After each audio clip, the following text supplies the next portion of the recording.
16. 갑자기 주위가 술렁이기 시작했다.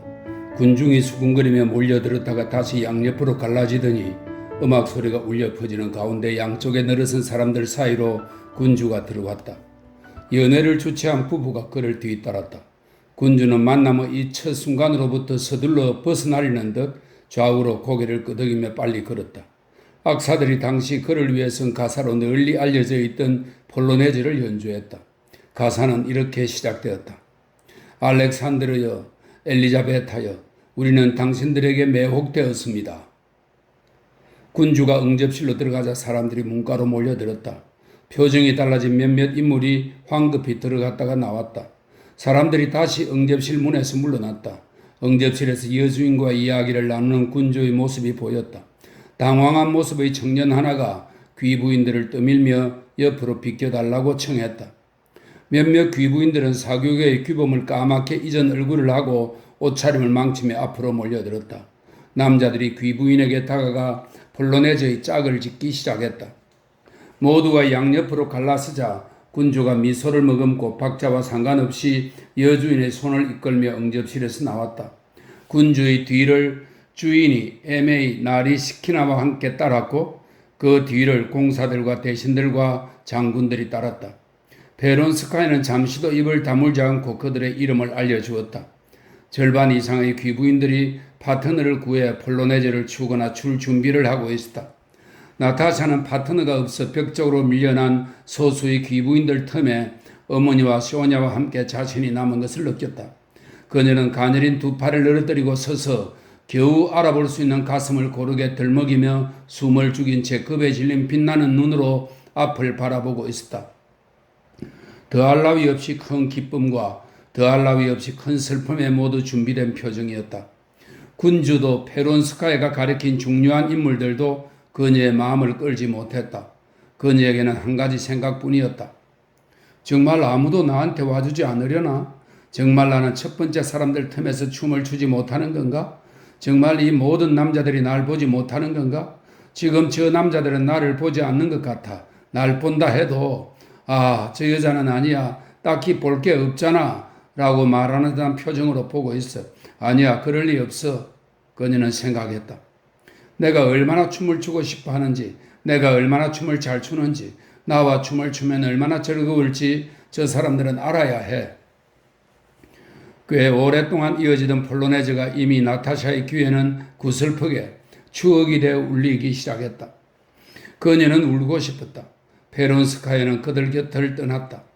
백작은 홀 반대편 끝에 있었고 백작 부인과 소냐와 그녀는 마치 숲속인 듯 낯선 군중 틈에서 누구의 흥미도 끌지 못하는 불필요한 사람으로 외따로이 서 있었다.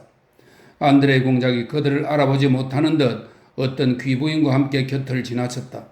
잘생긴 아나톨은 자신이 이끌던 귀부인에게 미소 띤 얼굴로 무언가를 말하다가 벽을 쳐다보는 시선으로 나타샤의 얼굴을 힐끔 쳐다보았다. 보리스는 그들 곁을 두 번 지나갔는데 그때마다 고개를 돌렸다. 춤을 추지 않던 베르크와 그의 아내가 나타샤 일행 쪽으로 다가왔다. 마치 무도회가 아니면 가족 간의 대화를 나눌 다른 장소가 없기라도 한 듯 이곳 무도회에서 이렇듯 가족적인 친밀감을 나누는 것이 나타샤에게는 모욕적으로 느껴졌다. 베라가 자신의 초록 드레스에 대해 뭐라고 말했지만 그 말을 듣지도 베라를 바라보지도 않았다. 마침내 군주가 마지막 춤 상대인 귀부인 옆에 서자 음악이 뚝 그쳤다. 그는 세 명과 춤을 추었다. 노심초사하던 부관이 로스토프가 사람들에게 달려들어 그렇지 않아도 벽에 붙어선 그들에게 또 어딘가로 비켜달라고 청했다. 그리고는 이내 악단에서 또렷하고 조심스러운 왈츠 소리가 매혹적인 선율로 울려 퍼졌다. 군주가 미소를 머금고 호를 주시했다. 1분이 지났다. 누구도 먼저 시작하려 하지 않았다.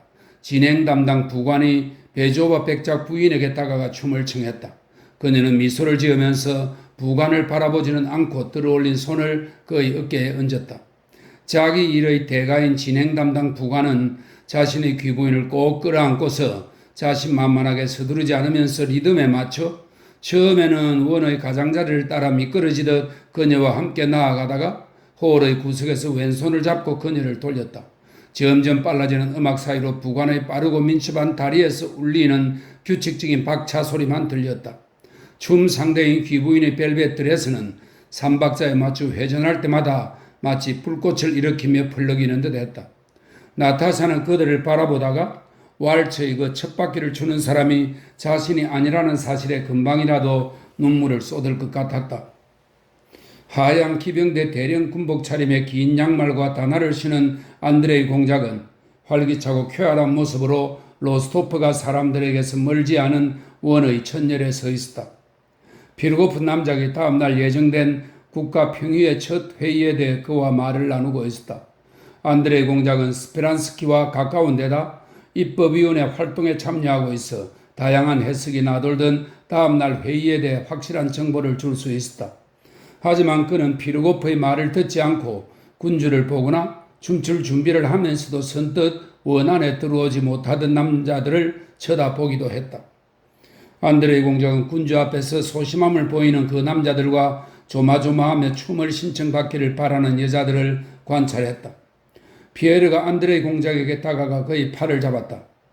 당신은 늘 춤을 추잖아요? 이곳에 나의 피보호자인 로스토바 아가씨가 있습니다. 그녀에게 가서 춤을 신청해 주세요. 그가 말했다. 어디? 볼콘스키가 물었다. 실례하겠습니다. 그 남작을 돌아보며 말했다.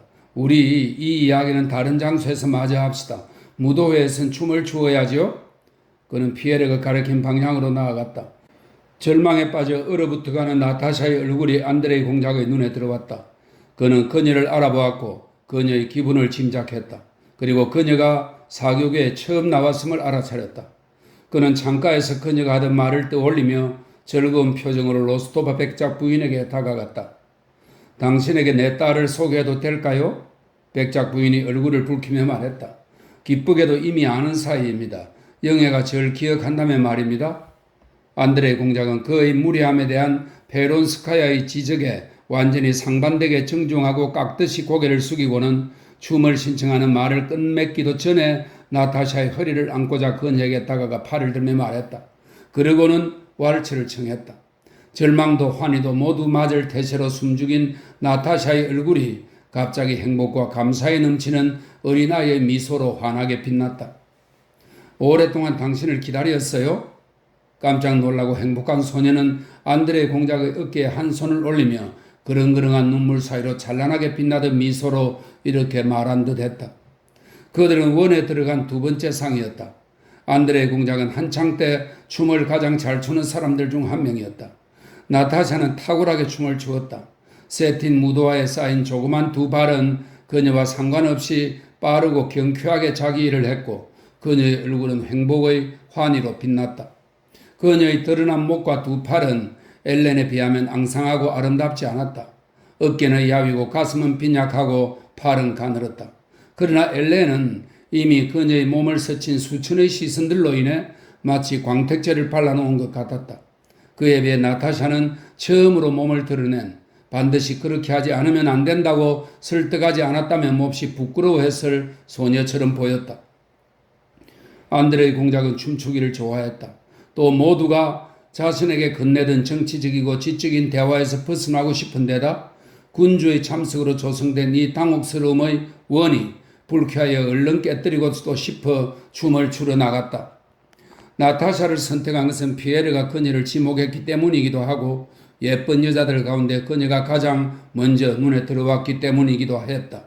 그러나 생동감 넘치면서도 바르르 뜨는 그 가냘픈 몸을 걸어하는 순간 그녀가 거의 가까이에서 움직이고 거의 가까이에서 미소 지은 바로 그 순간 그녀의 매력의 술이 그의 머릿속으로 쏟아져 들어왔다. 그녀와 떨어져 숨을 돌리며 춤추는 사람들을 바라보았을 때 그는 소생하고 젊어진 듯한 기분을 느꼈다. 17. 안드레이 공작 다음에는 보리스가 나타샤에게 다가와 춤을 청했다. 무도회를 시작한 춤꾼 부관도 다가왔고 또 다른 청년들도 춤을 청했다. 나타샤는 넘쳐나는 춤 상대를 소녀에게 넘기며 발갛게 상기된 얼굴로 밤새도록 쉬지 않고 춤을 추었다.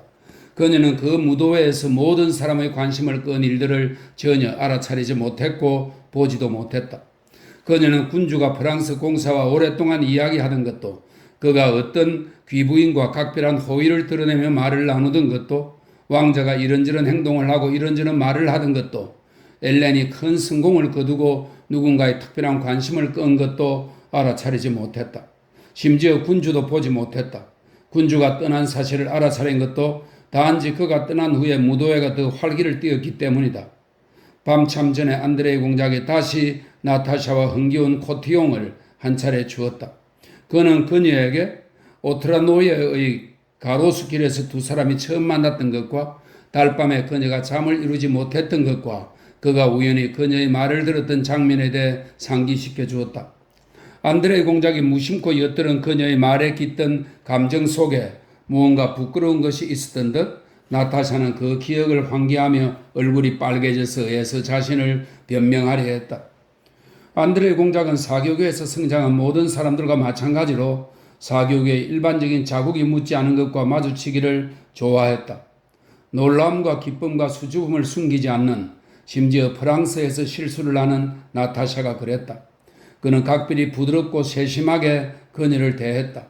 곁에 앉아서 아주 단순하고 사소한 것들에 대해 이야기를 나누면서 안드레이 공작은 기쁨의 광채가 넘쳐나는 그녀의 눈동자와 미소를 즐거이 바라보았다. 그 미소는 그들이 나누던 대화가 아닌 그녀의 내적인 행복으로 떠오르는 것이었다. 나타샤가 춤 신청을 받고 생긋 웃으며 일어나 호흡을 누비며 춤을 출 때면 안드레이 공작은 특히 그 수줍음 어린 우아함에 넋을 잃었다. 코티용 도중에 나타샤는 피기를 한 차례 추고 나서 또 힘겹게 숨을 몰아쉬며 자기 자리로 돌아갔다. 새로운 춤 상대가 다시 춤을 청했다. 그녀는 지쳐서 숨을 헐떡였고 거절할 생각인 듯했다. 그러나 이내 명랑하게 파트너의 어깨에 손을 올리며 안드레이 공작을 향해 생긋 웃었다. 쉴 수 있다면, 당신과 잠시 앉아 있을 수 있다면 기쁠 텐데요. 난 지쳤어요. 하지만 당신도 보다시피 사람들이 나에게 춤을 신청해요. 난 그게 기쁘고 행복해요. 난 모두를 사랑해요. 당신과 난 이걸 다 이해하잖아요. 그리고 그 미소는 또 많고 많은 것을 말했다. 파트너가 자신을 놓아주자 나타샤는 피기를 위해 두 숙녀를 데리고 홀을 가로질러 뛰어갔다. 만약 그녀가 사촌에게 먼저 갔다가 다른 부인에게 가면 그녀는 내 아내가 될 거야. 안드레이 공작은 그녀를 바라보며 느닷없이 속으로 말했다. 그녀는 사촌에게 먼저 다가갔다. 가끔 정말 황당한 생각이 든다니까? 안드레이 공작은 생각했다. 하지만 이것 하나는 확실해. 이 아가씨는 너무도 사랑스럽고 너무도 특별해서 이곳에서 춤을 추며 한 달을 채 보내기도 전에 결혼할 거야. 여기선 드문 일이지. 나타샤가 가슴 위에 흐트러진 장미꽃을 바로잡으며 곁에 앉을 때 그는 이런 생각을 했다. 코티용이 끝날 무렵 파란 연미복을 입은 노백작이 춤을 추는 사람들 쪽으로 다가왔다. 그는 안드레이 공작을 집으로 초대하면서 딸에게 즐거운지 물었다. 나타샤는 대답하지 않고 어떻게 그런 질문을 하실 수 있어요? 하고 비난하는 미소를 지을 뿐이었다. 제 인생에 이렇게 즐거웠던 적은 없어요. 그녀가 말했다. 안드레이 공작은 그녀의 가냘픈 두 팔이 아버지를 끌어안기 위해 올라가려다가 바로 내려온 것을 보았다.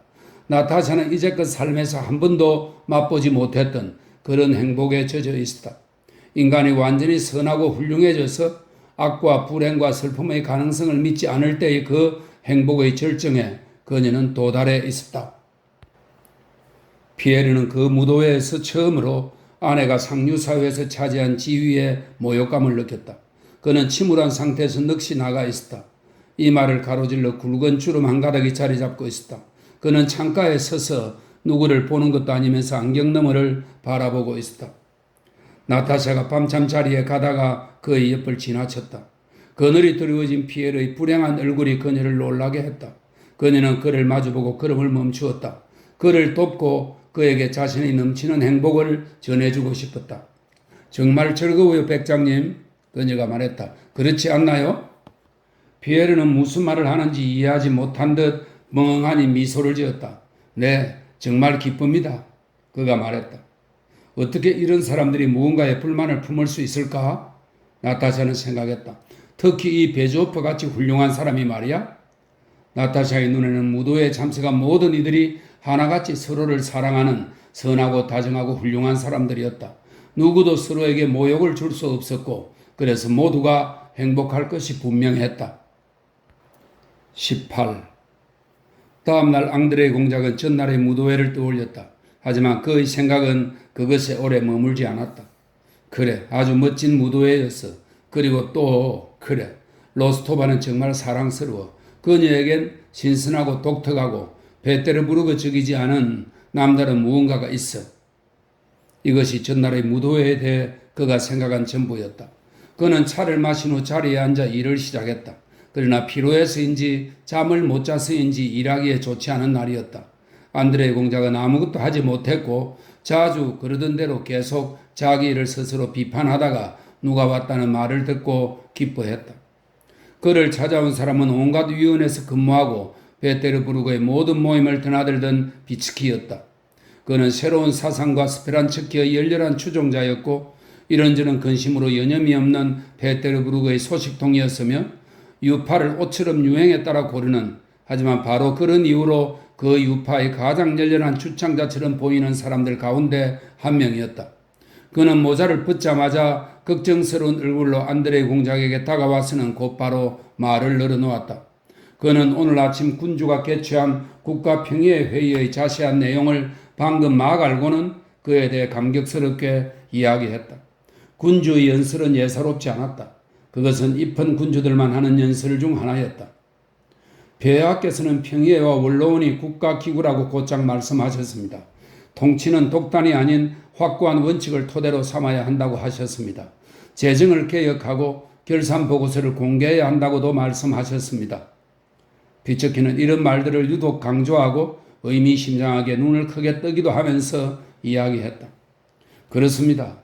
오늘의 사건은 획기적인 사건, 우리 역사에서 가장 위대한 획기적인 사건입니다. 그는 이렇게 결론지었다. 안드레이 공작은 그토록 초조하게 기다리며 그토록 중요한 의미를 부여해왔던 국가평의회에 관한 이야기를 들으며 막상 그 사건이 일어난 지금 그것이 자신에게 감동을 주지 않았을 뿐 아니라 아주 하찮게 여겨졌다는데 놀라고 있었다. 그는 조용히 조소를 머금고 비츠키의 열광적인 이야기를 들었다. 지극히 단순한 생각이 머리에 떠올랐다. 나와 비츠키가 무슨 상관인가? 군주가 원로원에서 무슨 말을 하고 싶어 했는지가 우리와 무슨 상관이란 말인가? 과연 이 모든 것이 나를 더 행복하고 더 좋게 만들어줄 수 있는가? 이 단순한 생각의 개혁에 관한 이전의 모든 관심을 안드레이 공작에게서 앗아갔다. 바로 이날 안드레이 공작은 스페란스키의 집에서 친한 사람들끼리 식사를 해야 했다. 집주인은 그를 초대하며 그렇게 말했다. 그가 그토록 열광하던 사람의 가족과 벗들로 구성된 이 만찬 모임이 이전에는 안드레이 공작의 관심을 강하게 끌었다. 더욱이 지금까지 그는 가정생활 속의 스페란스키를 본 적이 없었다. 하지만 이제 그는 가고 싶은 생각이 들지 않았다. 그러나 정해진 만찬 시각에 안드레이 공작은 타브리체스키 정원 옆에 있는 스페란스키의 크지 않은 집에 들어서고 있었다. 수도원의 청결함을 연상시키는 예사롭지 않은 청결함이 두드러진 작은 집의 세공마루 식당에서 조금 늦게 도착한 안드레이 공작은 스페란스키의 친밀한 지인들인 그 친한 사람들끼리의 모임의 사람들이 이미 5시에 전부 와 있는 것을 보았다. 여성은 아버지를 닮아 얼굴이 긴 스페란스키의 작은 딸과 그녀의 가정교사 외에는 아무도 없었다. 손님은 제르베, 마그니츠키, 그리고 스톨리피인이었다. 현관방에서부터 커다란 목소리들과 무대 위에서 웃는 소리와 비슷한 낭낭하고 또렷한 웃음소리가 들려왔다. 하하하. 누군가가 스페란스키의 목소리를 닮은 목소리로 또렷하게 박자에 맞춰 웃었다. 안드레이 공작은 스페란스키의 웃음소리를 들어본 적이 없어서 정치가의 그 낭낭하고 날카로운 웃음소리는 이상하게 그를 놀라게 했다. 안드레이 공작은 식당으로 들어갔다. 사람들이 두 창문 사이 자쿠스카가 차려진 작은 식탁 곁에 서 있었다. 스페란스키는 별 모양 훈장을 단 회색 연미복과 또 유명한 국가평의회 회의에서의 모습이었을 하얀 조끼와 높이 부풀린 하얀 넥타이 차림으로 유쾌한 얼굴을 하고 식탁 곁에 서 있었다. 손님들이 그를 에워싸고 있었다. 마그니츠키가 미하일 미하일로비치에게 어떤 일화를 들려주고 있었다. 스페란스키는 마그니츠키가 말할 내용을 앞질러 웃으며 듣고 있었다. 안드레이 공작이 식당에 들어섰을 때 마그니츠키의 말은 다시 웃음소리에 묻혔다. 스톨리피는 치즈를 얹은 빵 조각을 우적우적 씹으며 커다란 저음으로 말했다. 제르베는 목신 소리로 조용히 웃었고 스페란스키는 날카롭고 또렷한 소리로 웃었다. 스페란스키가 여전히 웃으며 안드레이 공작에게 하얗고 부드러운 손을 내밀었다. 여기서 당신을 보니 무척 기쁩니다, 공작. 그가 말했다. 잠시만. 그는 마그니츠키를 돌아보며 그의 이야기를 끊었다. 오늘 우리는 약속을 했습니다. 즐겁게 식사하고 일에 대해서는 한마디도 하지 말자고 말입니다. 그러고는 이야기하던 사람을 다시 돌아보고 또 웃음을 터뜨렸다. 안드레이 공작은 놀라움과 환멸의 슬픔을 느끼며 웃고 있는 스페란스키를 바라보았다. 그는 스페란스키가 아니라 다른 사람이었다. 안드레이 공작은 그렇게 느꼈다. 전에 안드레이 공작의 스페란스키의 모습에서 비밀스럽고 매력적인 면으로 여기던 모든 것이 갑자기 훤히 들여다 보이면서 추해졌다. 식탁에서의 대화는 한순간도 그칠 줄 몰랐고 마치 재미있는 일화 모음으로 이루어진 것 같았다. 마그니츠키가 이야기를 채 끝내기 전에 다른 누군가가 더 재미있는 무언가를 들려줄 준비가 되었다고 선언했다. 일화는 대부분 관직 세계에 관한 것이거나 아니면 관리들에 관한 것이었다. 이 모임에서는 그런 인물들의 보잘것없음이 너무도 확정적으로 결론나서 그들에 대해 유일하게 취할 수 있었던 태도는 악이 없는 회화와 뿐인 듯 했다. 스페란스키는 오늘 아침 평유회에서 귀먹은 고관이 그의 견해를 묻는 질문에 자신도 같은 의견이라고 대답하더라는 이야기를 했다. 제르베는 등장인물 전원의 몰상식한 은행이 멋진 어떤 금률의 전말에 대해 이야기했다. 스톨리피는 말을 더듬으며 대화에 끼어들어서는 대화에 심각한 성격을 부여할 기미를 보이며 구체제의 학정에 대해 열을 내며 말하기 시작했다. 마그니츠키가 스톨리핀의 성마른 성량을 놀렸다. 제르베가 끼어들어 농담을 하면서 대화는 다시 이전의 유쾌한 방향으로 흘러갔다. 스페란스키는 업무 후에 친구들과의 모임에서 휴식을 취하며 유쾌한 시간을 보내는 것을 좋아하는 듯 했다. 손님들 역시 그의 바람을 알고 있어서 그를 유쾌하게 하고 자신들도 즐기려고 노력했다. 그러나 안드레이 공작은 이런 오락이 무겁고 즐겁지 않았다. 스페란스키의 날카로운 목소리는 안드레이 공작에게 불쾌한 인상을 주었고 그칠 줄 모르는 가식적인 음색의 웃음소리는 그의 기분을 상하게 했다. 안드레이 공작은 웃을 수 없었고 자신이 그 모임의 분위기를 무겁게 할까봐 염려스러웠다. 그러나 아무도 그가 전체 분위기에 어울리지 못하는 것을 알아차리지 못했다. 모두가 무척 즐거운 듯 보였다. 그는 여러 차례 대화에 끼려했지만 매번 그의 말은 물 밖으로 튀는 코르크마개처럼 튕겨나갔다. 그는 그들과 어울려 농담을 할 수도 없었다.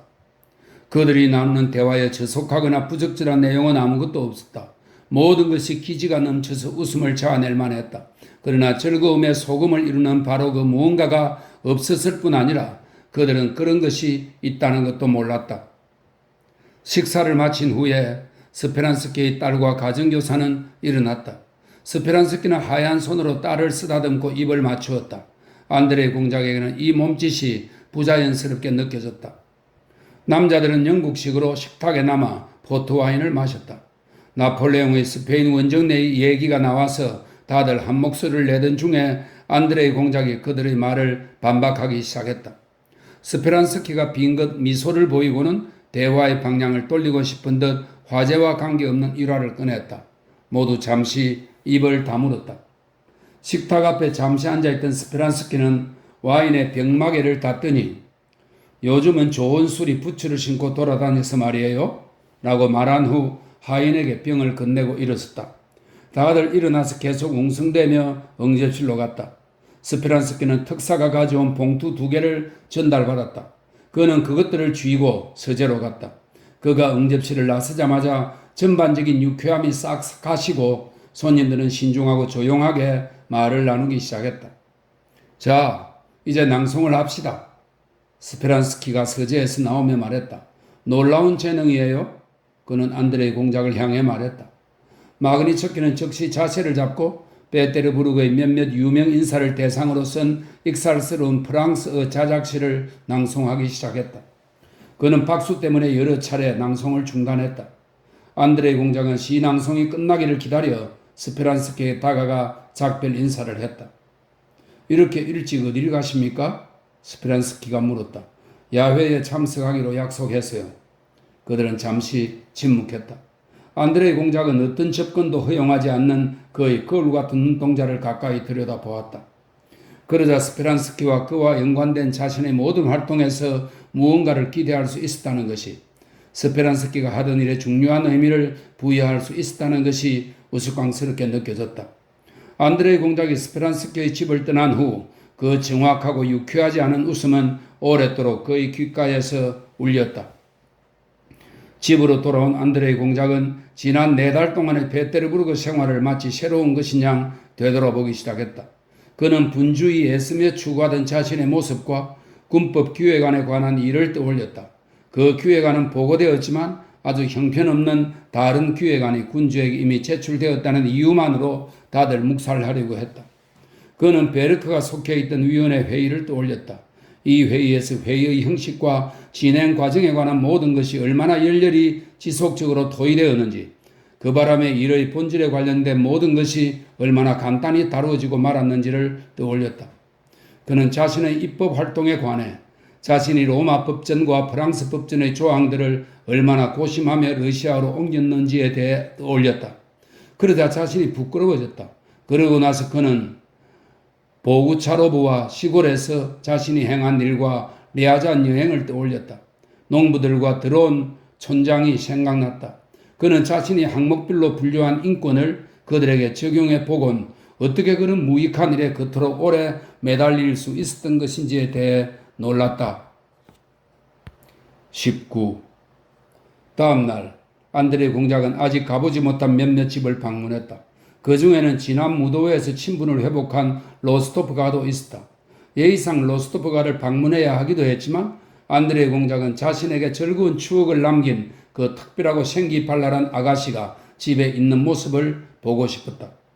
나타샤는 그를 가장 먼저 맞은 사람들 가운데 한 명이었다. 그녀는 평소 입는 파란 원피스 차림이었는데 안드레이 공작에게는 그 모습이 무도회 드레스를 입었을 때보다 더 아름다워 보였다. 그녀와 로스토프가의 온 가족이 안드레이 공작을 오랜 친구처럼 진심으로 맞아주었다. 예전에 안드레이 공작이 엄격히 비판했던 가족 전부가 이제는 아름답고 소박하고 선한 사람들로 이루어진 것 같았다. 특히 노백작의 환대와 선량함이 베테르부르크에서는 놀라울 정도로 다정하게 느껴져 안드레이 공작이 식사를 거절할 수 없을 정도였다. 그래, 이들은 선량하고 훌륭한 사람들이야, 볼콘스키는 생각했다. 물론 자신들은 나타샤 안에 간직해둔 보물을 들 것만큼도 이해하지 못하지만 그래도 이 유난히 시적이고 생명이 넘쳐나는 매력적인 아가씨를 돋보이게 하는데 더할 나위 없이 좋은 배경을 이루는 선량한 사람들이야. 안드레이 공작은 나타샤의 내면에서 그에게는 완전히 낯선, 그가 모르는 어떤 기쁨으로 충만한 특별한 세계를, 그때 오트라르노예의 가로수길과 달빛 어린 밤의 창가에서 그를 그토록 약올리던 그 낯선 세계를 느끼고 있었다. 그러나 이제 그 세계는 더 이상 그를 약올리지 않았다. 그것은 이미 낯선 세계가 아니었다. 직접 그 세계에 발을 내디디며 그는 그 속에서 새로운 기쁨을 발견하고 있었다. 만찬 후에 나타샤는 안드레이 공작의 요청에 따라 클라비코드를 연주하며 노래하기 시작했다. 안드레이 공작은 창가에 서서 부인들과 이야기를 나누며 그녀의 노래에 귀를 기울였다. 소절 중간에 안드레이 공작은 입을 다물었다. 느닷없이 자신에게는 그 가능성을 전혀 생각지 못하던 눈물로 목이 메는 것을 느꼈다. 그는 노래하는 나타샤를 바라보았다.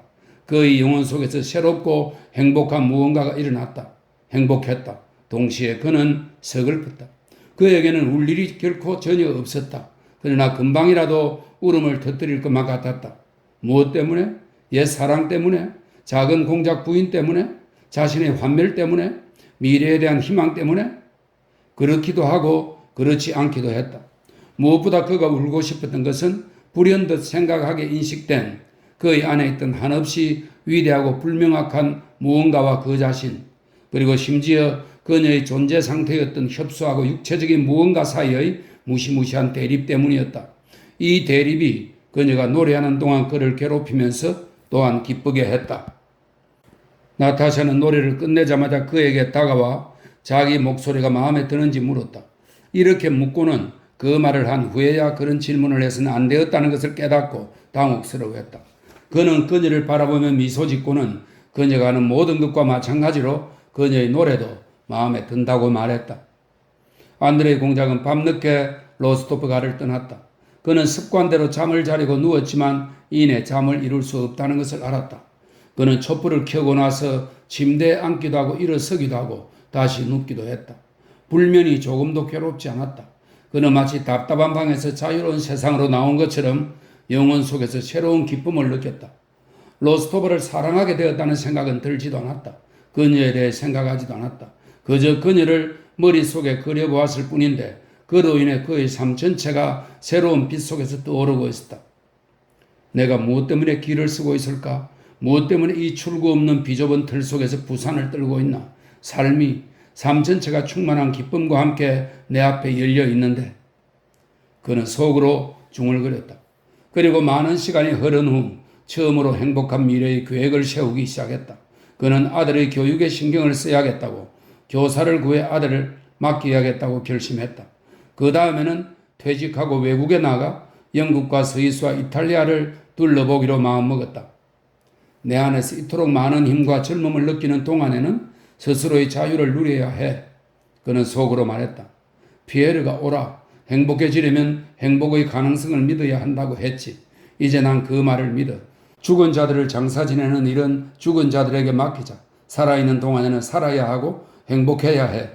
그는 생각했다. 20.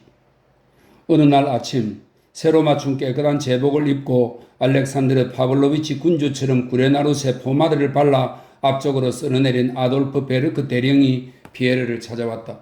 피에르는 모스크바와 페테르부르크에서 많은 사람들을 알던 만큼 그도 알고 있었다. 방금 백작 부인, 그러니까 당신 부인에게 들렀다 왔습니다. 대단히 불행하게도 내 청이 이루어질 수 없었습니다. 백작, 당신에게서는 더 많은 행복을 얻기를 바랍니다. 그가 미소를 지으며 말했다. 무엇이 필요합니까, 대령? 부탁이 있으면 말씀하세요. 백작, 난 이제 새로운 집에 완전히 자리 잡았습니다. 베르크는 이런 말이 절대 불쾌하게 들릴 리 없다는 점을 아는 듯 소식을 전했다. 그래서 우리 부부의 지인들을 위해 작은 야회를 마련하고 싶습니다. 그는 더욱 즐겁게 미소를 지었다. 나는 백작 부인과 당신이 우리 집에 차 한 잔과 그리고 저녁도 들러오는 영광을 베풀어 주시길 청합니다. 베르크 같은 사람들의 모임을 스스로에게 모욕적인 것이라고 여기던 엘레나 바실리예브나 백작 부인만 그런 초대를 무자비하게 거절할 수 있었다. 베르크는 왜 집에서 자꾸 멋진 모임을 열고 싶은지, 왜 이것이 자신에게 기쁜 일이 되는지, 왜 카드나 좋지 못한 일에는 돈을 아끼지만 좋은 모임을 위해서는 기꺼이 지출하려 하는지 아주 명확하게 설명했다. 그래서 피에르는 차마 거절하지 못하고 참석하겠다고 약속했다. 감히 이런 부탁을 해도 된다면 백작, 늦지만 마십시오. 8시 10분 전에 와주시길 부탁합니다. 카드 놀이도 같이 합시다. 우리 장군님도 오실 겁니다. 그분은 나에게 아주 잘해 주십니다. 저녁 식사에 함께 해주세요. 백작 꼭 부탁합니다. 이날 피에르는 늘 지각하는 습관을 깨고 8시 10분 전이 아닌 8시 15분 전에 베르크의 집에 도착했다. 베르크 부부는 야외에 필요한 것을 마련해 놓고 벌써 손님을 맞을 준비가 되어 있었다. 베르크와 아내는 작은 반신상들과 작은 그림들과 새 가구로 꾸민 깨끗하고 밝은 서재에 앉아 있었다. 베르크는 새로 맞춘 제복의 단추를 모두 채운 뒤 아내 옆에 앉아서 언제나 자기보다 높은 사람들과 교제할 수 있고 또 그래야 한다고, 그런 때에만 교제의 즐거움이 있기 때문이라고 설명하고 있었다. 당신은 무언가를 본받게 될 거고 무언가를 부탁할 수도 있어. 내가 제일 낮은 관등에 있을 때부터 어떻게 살아왔는지 봐. 베르크는 자신의 삶을 횟수가 아닌 가장 높은 포상을 기준으로 계산했다. 내 동료들은 지금도 보잘것없는데 난 연대장의 공석 대기자이고 당신 남편이 되는 행운을 얻었잖아. 그는 일어나서 베라의 손에 입을 맞추었는데 그녀에게 다가가는 중에 양탄자에 접힌 귀퉁이를 바로 폈다. 내가 무엇으로 이 모든 것을 얻었겠어? 중요한 건 지인을 고르는 수완이야. 물론 떡맘과 꼼꼼함도 갖추어야 하지. 베르크는 연약한 여성에 대한 자신의 우월함을 의식하며 미소를 짓고는 어쨌든 이 사랑스러운 아내도 남성의 가치, 남자됨을 이루는 것을 다 이해할 수 없는 연약한 여성이라는 것을 생각하고 입을 다물었다. 그때 베라 역시 선량하고 좋은 남편, 하지만 베라가 이해하는 바에 따르면 다른 모든 남자들과 마찬가지로 인생을 잘못 이해하고 있는 남편에 대한 자신의 우월함을 의식하며 미소를 지었다. 베르크는 아내를 보며 얻은 판단으로 모든 여성을 연약하고 어리석은 존재로 여겼다. 그리고 베라는 남편 한 사람만 보고 내린 판단을 전체로 확대하며 남자들은 전부 이성을 자기들의 전유물로 여기면서도 아무것도 이해하지 못하는 오만하고 이기적인 존재로 생각했다. 베르크가 일었었다. 그는 자신이 비싼 값을 치른 아내의 레이스 망토가 구겨지지 않도록 조심스럽게 그녀를 안고 입술 한가운데에 입을 맞추었다. 다만 한 가지, 아이는 너무 빨리 생기지 않았으면 좋겠어? 그는 무의식적인 관념의 연상작용에 따라 이렇게 말했다. 네, 베라가 대답했다. 나도 그건 전혀 원하지 않아요. 사회를 위해 살아야죠. 유스포바 공작 부인도 똑같은 것을 걸쳤어. 베르크는 망토를 가리키며 행복하고 선량한 미소를 머금고 말했다. 그때 베조프 백작이 도착했다는 전갈이 있었다. 부부는 자기 만족의 미소를 주고받았다. 저마다 이 방문의 영광이 자기 덕분이라고 생각했다. 바로 이게 교제 능력이라는 거야. 베르크는 생각했다. 이런 게 곧 처세술이지. 다만 제발 내가 손님들을 상대할 때 말 좀 가로채지 말아요. 베라가 말했다. 각자 어떻게 상대해야 할지, 어떤 모임에서 무슨 말을 해야 할지는 나도 아니까. 베르크도 미소를 지었다. 안 돼. 남자들은 가끔 남자다운 대화를 나누어야 하거든. 그가 말했다. 피에르는 새 응접실로 안내되었다. 그곳에는 대칭과 청결과 질서를 깨뜨리지 않고는 앉을 곳이 없었다. 그래서 베르크가 귀빈에게 안락의자나 소파의 대칭을 깨도록 관대하게 권한 것은 이 점에서 병적으로 망설이는 듯한 그가 문제 해결을 손님의 선택에 맡긴 것은 충분히 이해되는 일이었다. 피에르는 대칭을 깨뜨리고 의자를 자기 쪽으로 끌어당겼다. 그러자 베르크와 베라가 앞다투어 손님을 상대하며 곧바로 야외를 시작했다. 베라는 머릿속으로 프랑스 대사관 이야기로 피에르를 상대해야겠다고 결정하고는 즉시 그 이야기를 시작했다. 베르크는 남성적인 이야기도 필요하다고 판단하여 아내의 말을 끊고 오스트리아와의 전쟁 문제를 건드렸다. 그러고는 자기도 모르게 일반적인 이야기에서 사적인 이야기로 건너뛰어 오스트리아 원정에 참가하도록 제안받은 일과 그것을 받아들이지 않은 이유에 대해 말했다. 대화가 몹시 매끄럽지 않았음에도 베라가 남성적 요소의 개입에 화를 냈음에도 또 손님이 한 명뿐이었어도 부부는 야외가 아주 순조롭게 시작되었다고, 야외가 두 개의 물방울처럼 대화와 차와 불 밝힌 양초가 있는 여느 야외와 다를 바 없다고 만족스럽게 느꼈다. 곧바로 베르크의 오랜 동료인 보리스가 왔다. 그는 우월한 위치에 있는 보호자 같은 느낌을 풍기는 태도로 베르크와 베라를 대했다. 보리스에 뒤이어 한 귀부인이 대령과 함께 왔고 그 다음에 장군이, 그리고는 로스토프가 사람들이 도착했다. 그러자 야외는 전혀 의심할 바 없이 일반적인 야외와 비슷해졌다. 베르크와 베라는 응접실의 그런 움직임을 보면서 그 두서없는 말소리와 드레스 스치는 소리와 인사말을 들으면서 기쁨의 미소를 억누를 수가 없었다. 모든 것이 여느 집의 야외와 비슷했다. 집을 칭찬하고 베르크의 어깨를 툭툭 치고 아버지처럼 자의적으로 보스턴 게임 테이블의 배치를 지시하던 장군의 모습이 특히 비슷했다. 장군은 손님들 가운데 자기 다음의 귀빈으로 여긴 일리아 안드레이치 백작 옆에 앉았다. 늙은이들은 늙은이들끼리, 젊은이들은 젊은이들끼리 모이고 여주인은 티테이블 옆에 앉았다. 그 위에는 판인가의 야외 때와 똑같은 쿠키들이 담긴 은재 바구니가 놓여 있었다. 모든 것이 여느 집의 야외와 완벽하게 똑같았다. 21. 피에르는 최고의 귀빈들 가운데 한 명으로 일리아 안드레이치 장군, 대령과 보스턴 게임을 하는 자리에 앉아 있어야만 했다. 피에르는 테이블을 사이에 두고 나타샤의 맞은편에 앉게 되었다. 무도의 날 이후 그녀에게 일어난 이상한 변화가 그를 놀라게 했다. 나타샤는 말이 없었다. 무도회에서만큼 아름답지 않았을 뿐 아니라 모든 것에 대해 온화하고 무심한 표정을 짓지 않았더라면 못생겨 보였을 것이다. 무슨 일이 있나? 그녀를 쳐다보면서 비에르는 생각했다. 그녀는 티테이블 옆 언니 곁에 앉아 있었다. 그에게는 눈길도 주지 않고 자기 쪽으로 다가앉은 보리스에게 마지못해 뭐라고 대꾸했다. 같은 종류의 카드를 모두 털고 5판을 이겨 파트너를 기쁘게 한 피에르는 카드를 모으다가 인사말과 응접실로 들어오는 누군가의 발소리를 듣고 그녀를 다시 헐기 쳐다보았다. 그녀에게 무슨 일이 일어난 거야? 피에르는 더욱 놀라며 속으로 중얼거렸다. 안드레이 공작이 조심스럽고 부드러운 표정으로 그녀 앞에 서서 무슨 말을 하고 있었다. 그녀는 고개를 들고 얼굴을 빨갛게 붉힌 채 분명 가쁜 숨을 내서 억누르며 그를 바라보고 있었다. 그리고 조금 전까지 꺼져 있던 어떤 내면의 불꽃이 그녀 안에서 환한 빛을 내며 타올랐다. 그녀의 모습이 매력 없던 모습에서 다시 무도에서와 똑같은 모습으로 변했다. 안드레이 공작이 피에르에게 다가왔다. 피에르는 친구의 얼굴에서도 새로운 젊은 표정을 보았다. 피에르는 카드 놀이를 하는 동안 나타샤에게 등을 보이기도 하고 마주 보기도 하면서 여러 차례 자리를 옮겨 앉았다. 세판 승부를 6번 하는 내내 그녀와 친구를 관찰했다.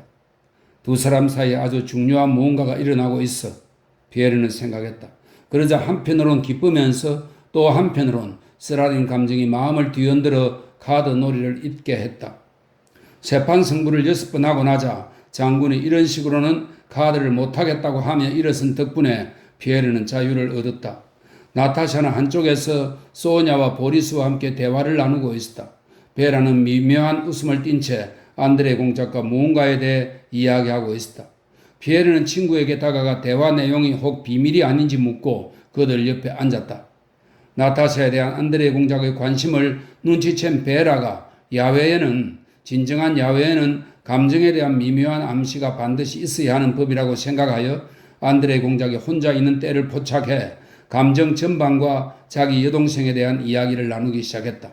그녀가 그토록 지적인 손님을 상대하기 위해서는 자신의 외교적 수완을 발휘해야 했다. 그녀는 안드레 공작을 그렇게 여겼다. 그들에게 다가간 피에르는 베라가 자기 만족에 기어 대화에 푹 빠져 있고 안드레 공작은 그에게는 좀처럼 없던 일인데 당황해하는 듯한 모습을 보았다. 어떻게 생각하세요? 베라가 미묘한 미소와 함께 말하고 있었다. 공작, 당신은 통찰력이 대단해서 사람들의 성향을 아주 금방 파악하잖아요. 나탈리에 대해 어떻게 생각해요? 그 애가 자신이 사랑하는 것이 한결같을 수 있을까요? 그 애가 다른 여자들처럼 베라 자신을 의미한 것이었다. 그 다른 여자들처럼 한 번 남자를 사랑하면 영원히 그 남자에게 충실한 여자로 남을까요? 나는 그런 게 진정한 사랑이라고 생각해요. 어떻게 생각하세요, 공작? 그런 미묘한 문제를 풀기에는 당신의 여동생에 대해 아는 게 너무 없네요. 안드레 공작이 조소에 찬 미소를 머금고 대답했다. 그는 그 미소 아래 당혹스러움을 감추고 싶었다. 그리고 내가 본 바로는 인기가 적은 여성일수록 더욱더 한결같은 법입니다. 그는 이렇게 덧붙이고 그 순간 다가온 피에르를 쳐다보았다. 네, 사실이에요, 공작. 우리 시대에는 자신은 우리 시대의 특징에 대한 발견과 평가를 끝냈으며 인간의 특성은 시대와 함께 변한다고 여기는 편협한 사람들이 언급하기 좋아하는 대로 우리 시대에 대해 언급하며 베라는 말을 이었다. 우리 시대에는 아가씨들이 너무 많은 자유를 누려서 구애를 받는 즐거움이 종종 내면의 진실한 감정을 억누르기도 해요. 나탈리도 그런 것에 매우 민감하다는 점을 인정해야만 해요. 나탈리에 대한 이야기로 돌아오자 안드레 공작은 다시 불쾌하게 인상을 찌푸릴 수밖에 없었다. 그는 일어서려 했다. 그러나 베라는 더 한층 미묘한 미소를 지으며 말을 계속했다. 저에만큼 구애를 받은 사람도 없을 거예요? 베라가 말했다. 하지만 아주 최근까지도 저에는 결코 아무도 진지하게 좋아한 적이 없어요. 그건 당신이 알잖아요, 백자? 그녀는 피에르를 돌아보았다. 심지어 우리의 사랑스러운 사촌 보리스도요. 우리끼리 하는 이야기지만 보리스는 너무나도 다정한 마음의 나라에 있었어요. 그녀는 당시 유행하던 사랑의 지도를 암시하며 말했다. 안드레이 공작은 얼굴을 찌푸린 채 잠자코 있었다. 당신은 보리스와 친하잖아요? 베라가 그에게 말했다. 네, 그를 압니다. 분명 보리스가 어린 시절에 나타샤를 좋아했다고 당신에게 말했을 텐데요. 어린 시절에 좋아했다고요? 안드레 공작은 벼랑간 생각지도 않게 얼굴을 붉히고 물었다. 네, 당신도 알다시피 사촌 남매 사이에 그런 친밀한 관계가 자주 사랑으로 이어지니까요. 사촌 관계란 위험한 거예요. 그렇지 않나요? 당연하지요. 안드레 공작은 이렇게 말하고는 갑자기 부자연스럽게 활기를 띠며 자신도 모스크바에 사는 50살 먹은 사촌 누나들과의 교제를 조심해야겠다고 피에르에게 농담을 던졌다. 그러고는 농담이 오가는 도중에 일어나 피에르의 손을 잡고 한쪽으로 끌고 갔다. 무슨 일입니까? 친구의 이상한 활기를 놀란 눈으로 바라보다 그가 자리에서 일어나며 나타샤에게 던진 시선을 눈치챈 피에르가 말했다. 자네와 꼭 나눌 얘기가 있네. 안드레 공작이 말했다. 자네는 우리의 여성용 장갑을 알지? 그는 사랑하는 여인에게 주라며 새롭게 선택된 형제에게 주던 프리메이슨의 장갑에 대해 말하고 있었다. 아니야, 나중에 이야기하지. 그는 이상하게 눈동자를 빛내며 불안한 몸짓으로 나타샤에게 다가가 곁에 앉았다. 피에르는 안드레 공작이 무언가를 묻자 그녀가 얼굴을 확 붉히고 대답하는 것을 보았다. 하지만 그때 베르크가 피에르에게 다가와 스페인 원정을 화제로 삼은 장군과 대령의 논쟁에 참여해달라고 집요하게 청했다. 베르크는 만족스럽고 행복했다. 기쁨의 미소가 얼굴에서 떠날 줄 몰랐다. 야훼는 매우 훌륭했고 자신이 본 다른 야훼들과 완전히 똑같았다. 모든 것이 비슷했다. 여성들의 미묘한 대화도 카드놀이도 카드놀이를 하는 동안 점점 목소리를 높이는 장군도 사모바르도 쿠키도 그러나 한 가지 그가 야외에서 늘 보고 따라하고 싶어 하던 것이 아직 부족했다. 바로 남자들 사이의 떠들썩한 대화와 모든 중요하고 지적인 것에 대한 논쟁이 부족했다. 다행히 장군이 그런 대화를 시작했고 베르크는 피에르를 바로 그 대화에 끌어들였다.